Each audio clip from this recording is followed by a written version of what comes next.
part of Sydney.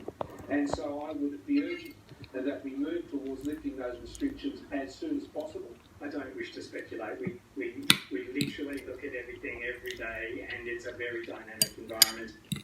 And Miley, 100,000 extra doses of Pfizer are being sent to Victoria to help with the outbreak.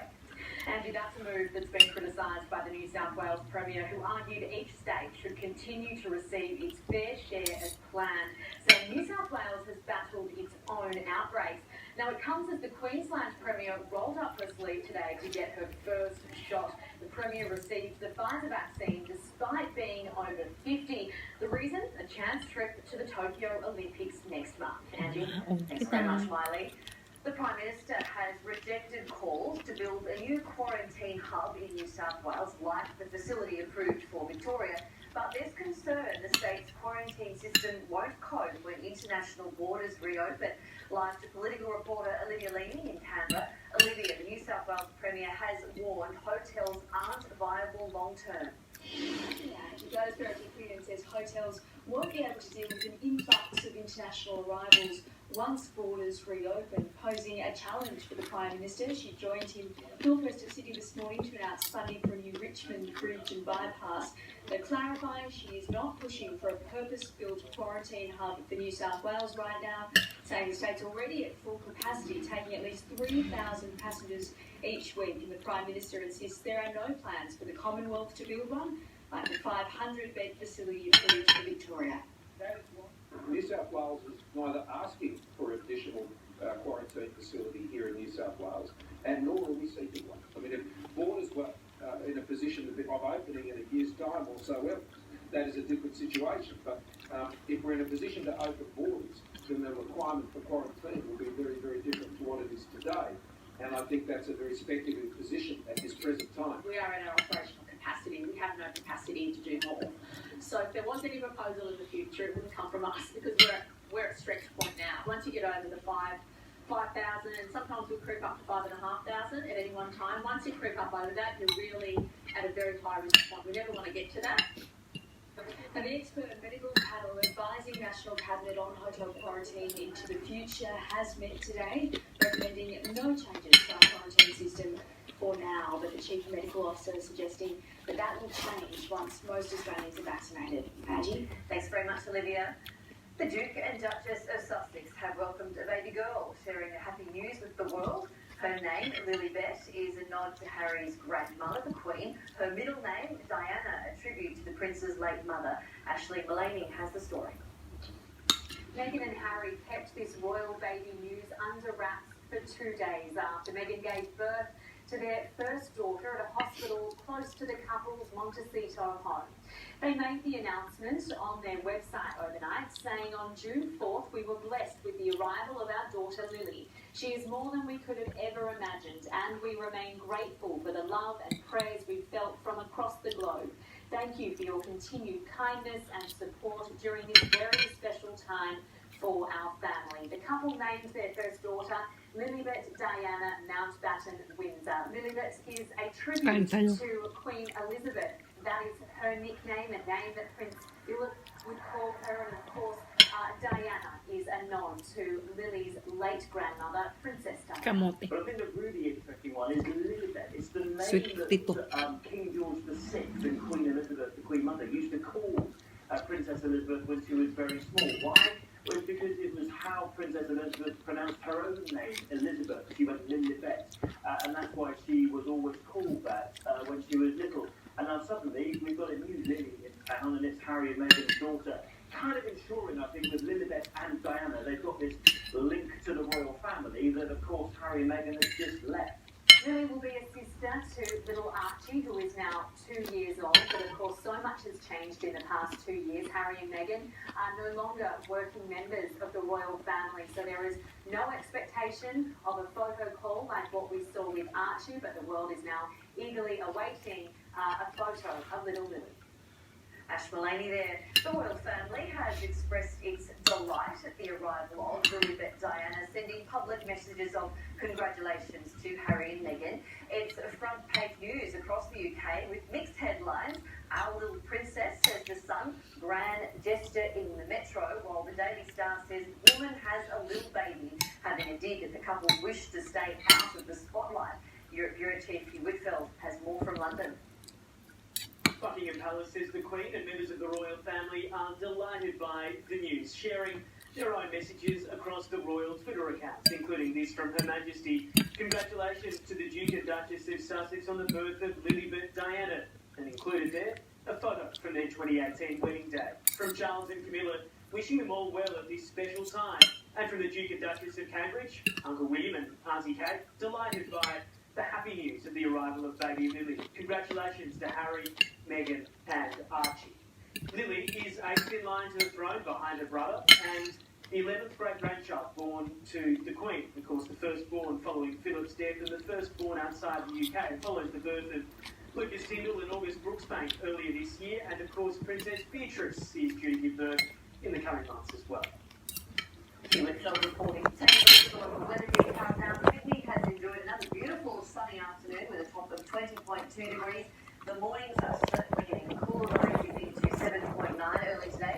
Across the metro region, plenty of tops at 20 degrees along the coast. Most inland centres reached 18 or 19. Katoomba, though, was cold at just 13 degrees.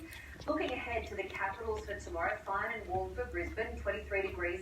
Showers developing late in the evening for Sydney, following a top of 21 degrees. Wet weather and cold temperatures on the way to all of the southeastern cities. Still to come in Sydney's afternoon news on 7, a dramatic whale rescue off the coast. But where is the stricken mammal now? We have the latest. Canberra Raiders star Curtis Scott faces the music over an ugly nightclub incident. Cunning scams on the rise. How to avoid losing your money. That story a little later. But first, a power plant implodes. The entire thing comes crashing down. That's next. Great showdown between the hotshot Ben Gisberger and seven-time champ Jamie Whincup. They know all roads lead to the mountain. The Darwin Triple Crown is coming on 7 and 7+. Find your seats, the big one's coming up. For Origin Game 1, if your team scores a try in the first 10 minutes, you win. We'll pay you out straight away. Rip in this Origin with Sportsbet. Guardian protects you from frequent heartburn for 24 hours, so you can be protected here, here, and here. That's mine, Colin. Try Guardian Acid Reflux Relief. The i13 knows what you did, you work, and it knows the best way there. It knows what's behind you, what's beside you, and can react to what's in front of you, just like that.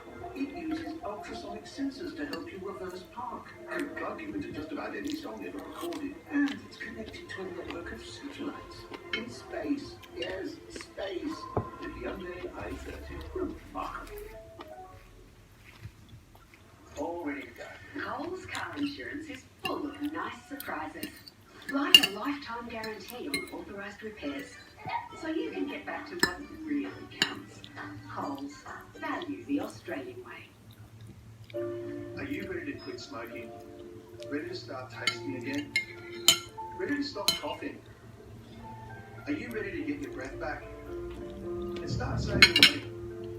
When you quit smoking, things improve quickly. When you quit, you win. Get the top 10 tips to quit successfully at icanquit.com.au or to talk to a qualified counsellor. Or quit line on 13 78 48. No one runs their past. In mine. Just call up to me. Been a long time now, little brother. My brother's about to hurt a lot of people. Brother, yes, brother. This should be interesting. We gonna go out? We go out together. Fast and Furious 9 in service June 17. When you've got a lot on the boil, books pretty much get the job. But Audible can help you fit them back into your life, even when you're cooking up the stove. Bread, wine, and books. Audible! With over 400,000 audiobooks! Sorry. It's books that fit with real life. Or so that's me. You know what it's like. a 2-month free trial for a limited time. Go to audible.com.au. Apply. Don't tell Grandad that he was right. I've overcooked these steaks. I'm always right, son. I thought you know that by now. Dad, how on earth did you hear that? Have you heard of Amplifon? At Amplifon, the hearing care professionals, experience our latest technology hearing aids with a free trial, including the new Ampli Mini, so small it's almost invisible. Call 13MyEars to book an appointment and experience a free trial in the comfort of your own home. That's 1369 3277. Amplifon, the hearing care professionals. You're watching 7's 4pm Sydney News, and this is the view from Manly on the Northern Beaches. Right now it's 18 degrees. Raiders centre Curtis Scott has been stood down from the club after pictures emerged of the star allegedly involved in a brawl at a bar in Canberra. Scott is reportedly seen punching another man several times before being removed from the club. The other man suffered a broken nose and concussion. The 23-year-old won't return to training until the NRL Integrity Unit finalises its investigation. Police were not involved and no charges have been laid. Water police have freed a humpback whale after it was tangled in rope attached to 2 buoys off Coogee Beach. Rescue groups are now asking locals to watch out for the whale as it moves north, fearing it may have sustained injuries or be suffering from fatigue. Amelia Brace has more. Amelia, what's the latest in the search for the animal? Well, rescuers believe the humpback is now somewhere between here on Sydney's northern beaches and Newcastle on the central coast. Its ordeal started at this time yesterday off Coogee Beach when it was spotted tangled in buoys and rope. Water police raced to the scene, tracking the whale along the coastline before intercepting it just off North Head. The police were able to remove some of the obstacles before the whale sped away heading north. The whale was not in any distress when we were last able to see it swimming away. Rescue groups have asked locals to keep an eye out for the whale, saying it is important that it's tracked down in case it's injured or is still dragging something that could cause fatigue. So this whale's still got a long ways to go. It's still dragging fishing equipment, and it's not going to be able to perform the way that it should be when it gets to those breeding grounds.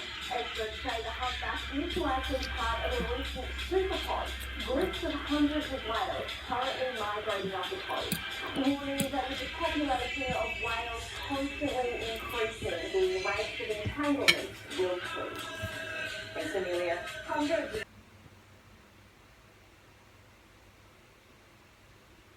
Task Day 5. Ngayon ay pag-uusapan natin kung paano yung NDO.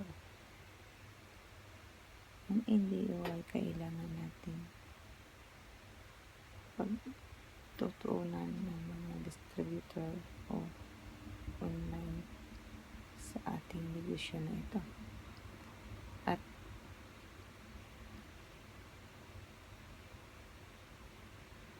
dyan natin makikita yung mga rejected, kung sino may magbubas sa atin.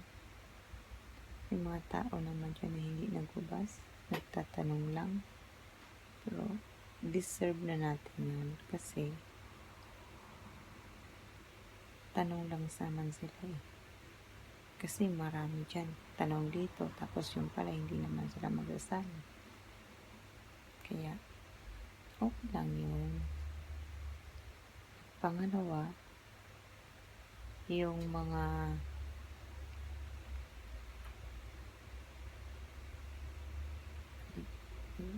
downline tayo na kailangan magtanong. Kung hindi natin kaya, tanong natin sa mentor natin o sa coach natin.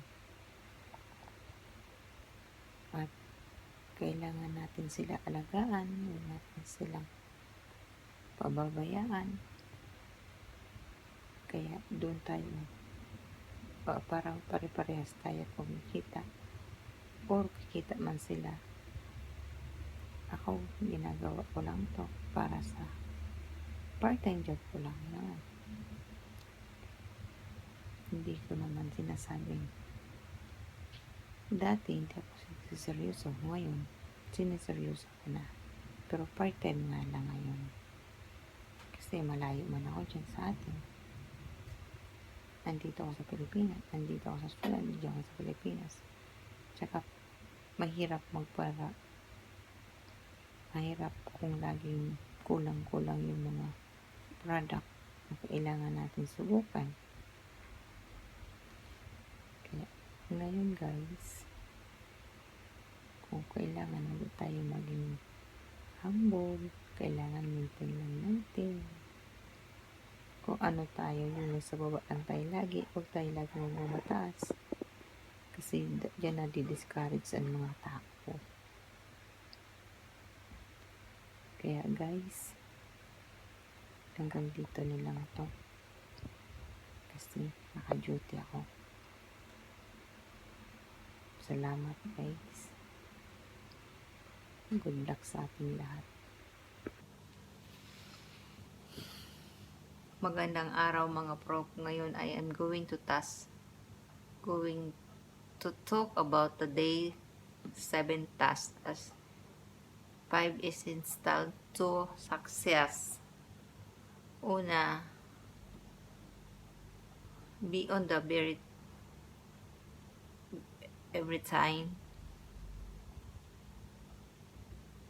Pangalawa, pag may downline ka, marunong ka